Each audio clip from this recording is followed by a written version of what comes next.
Buen día, apreciados alumnos, padres de familia. Bienvenidos a este video número 3, correspondiente a la clase virtual número 1 para grado tercero, que corresponde al área de ciencias naturales en este inicio del segundo periodo de clases.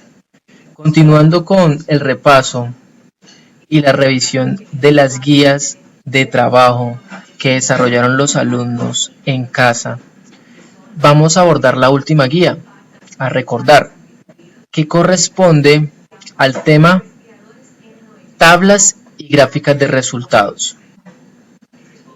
La actividad está relacionada con leer y transcribir en el cuaderno de ciencias naturales lo siguiente.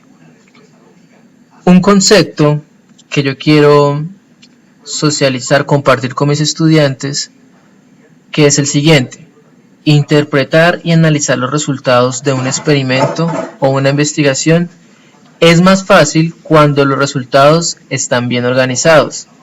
Las tablas y las gráficas permiten organizar y presentar en forma clara los resultados de un experimento científico.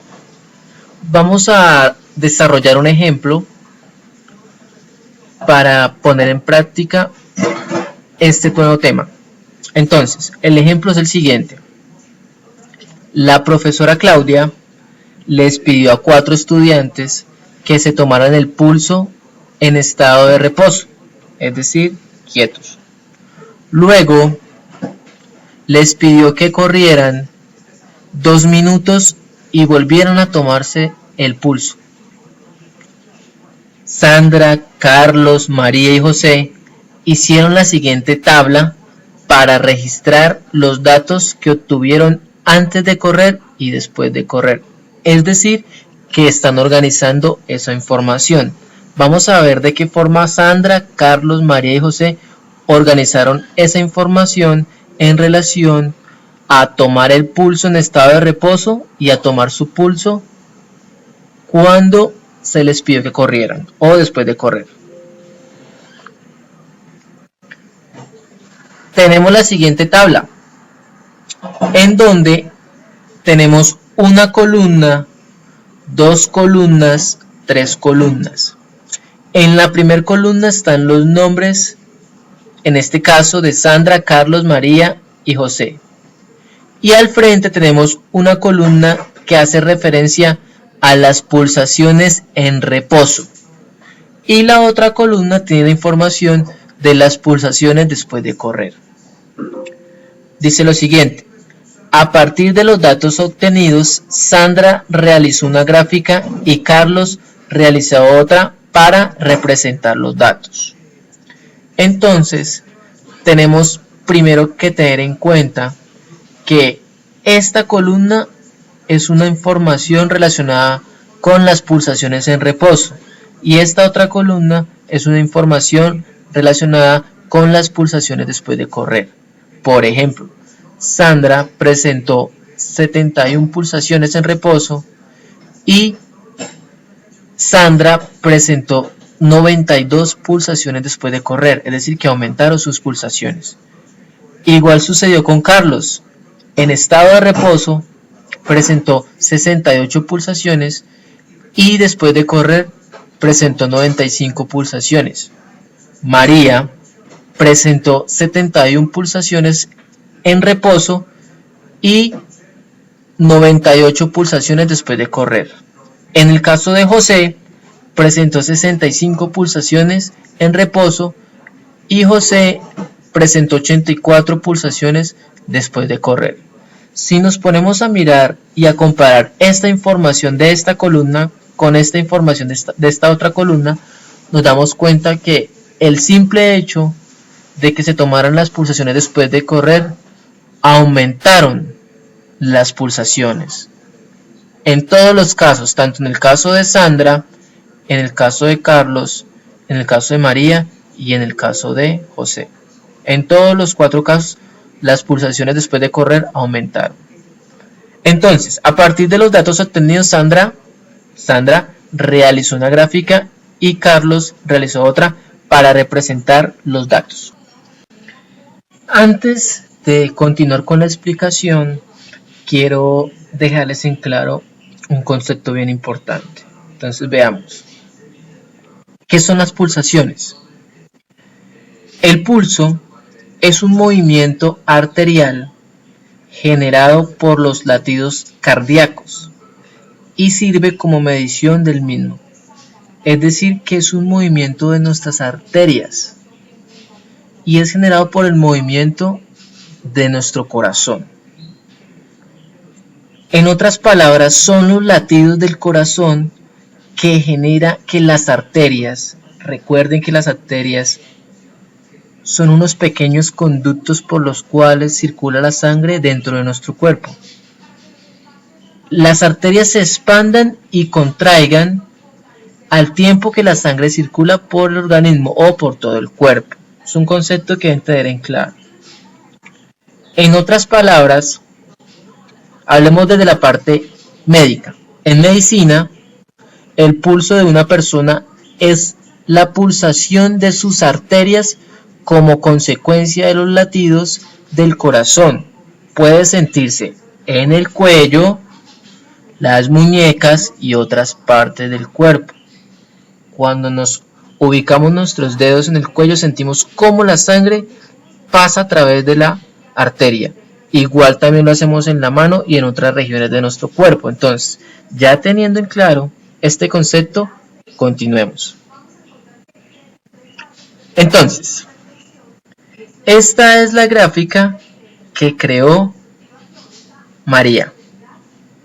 En este caso, María ubicó en su recta vertical el número de pulsaciones que van desde 0 a 100 y en la recta horizontal ubicó los nombres de sus compañeros de clase. Es decir, este color o estas barras de color rosado indican las pulsaciones antes de correr, es decir, cuando están en estado de reposo. Y estas barras de color verde indican las pulsaciones después de correr. Continuamos. Ahora, esta es la gráfica que presenta Carlos. En la recta vertical, Carlos ubicó el número de pulsaciones y en la recta horizontal, Carlos ubicó el nombre de sus compañeros. El color rosado y el color azul me va a indicar, por un lado, el color rosado, las pulsaciones antes de correr, es decir, en estado de reposo, y el color azul me va a indicar las pulsaciones después de correr. ¿Cuál es la pregunta en esta actividad? Ahí tengo para comparar las dos gráficas, tanto las de María como la de Carlos. Responde las siguientes preguntas teniendo en cuenta la información anterior. ¿Cuál de las dos gráficas representa mejor los resultados de la experiencia? ¿Por qué? ¿Qué podrías concluir acerca del trabajo de Sandra y sus amigos? Entonces, a la primera pregunta, ¿cuál de las dos gráficas representa mejor los resultados de la experiencia? ¿Por qué? Vamos a analizar esa situación. Tenemos las dos gráficas, tanto la de María como la de Carlos. En este caso,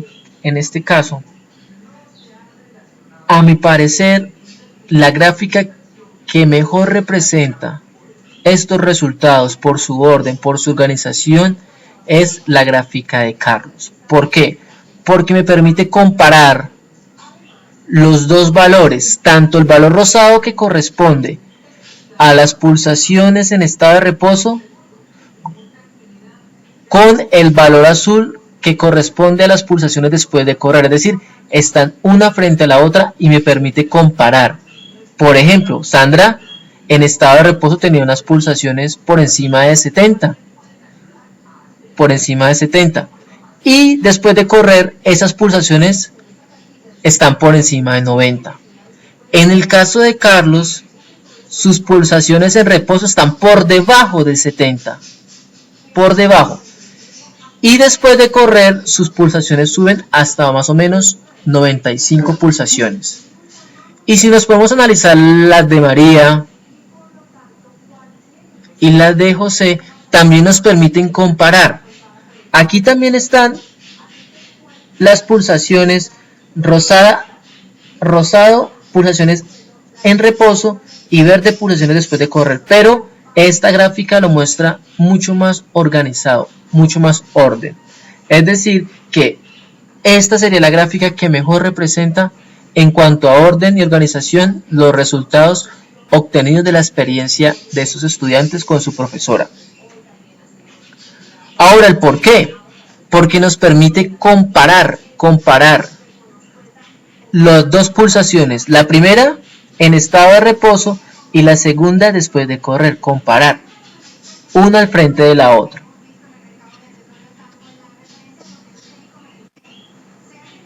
Segunda pregunta, ¿qué podrías concluir acerca del trabajo de Santi y sus amigos? Podemos decir que el hecho de tomarse las pulsaciones después de correr quiere decir que la actividad física de correr aumenta el ritmo cardíaco, es decir, los latidos de nuestro corazón.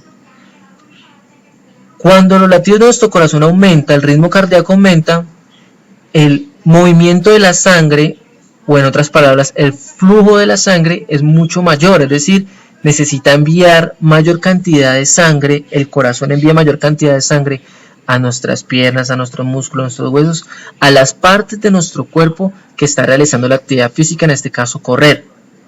Y eso conlleva a que circule mayor cantidad de sangre. Y eso es evidente porque las pulsaciones aumentan. En comparación a una persona que está en estado de reposo, quieta, sentada, en donde ninguna parte de su cuerpo se está moviendo, entonces su ritmo cardíaco es normal, es lento. Entonces, digamos una explicación en relación con esta experiencia de la profesora Claudia y sus 4 estudiantes.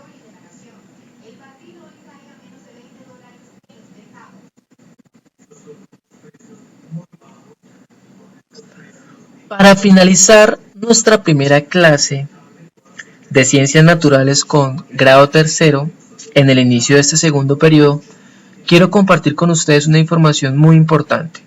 Escuchemos pues. Quiero compartir unas normas o unas recomendaciones de prevención del coronavirus. Por ejemplo, yo quiero compartir con ustedes 6. La primera es una recomendación que nos hacen acerca de cubrir nuestra boca con un pañuelo al toser o estornudar. La segunda, cubre tu boca con una mascarilla si estás enfermo. La tercera, hay que llamar al teléfono de salud habilitado si crees que tienes síntomas. La cuarta, no vayas a lugares concurridos donde hay mucha gente. La quinta, mantén una distancia de seguridad con los demás. Y una de las más importantes que debemos hacer todos los días desde que nos levantemos hasta que vayamos a la cama a dormir es lávate las manos bien con frecuencia. Entonces, es una forma de prevención y quiero que la tengan en cuenta todos los días. Con esta socialización de estas normas de prevención, damos por terminado la clase número 1 de Ciencias Naturales. Nos veremos en otra oportunidad. Feliz día.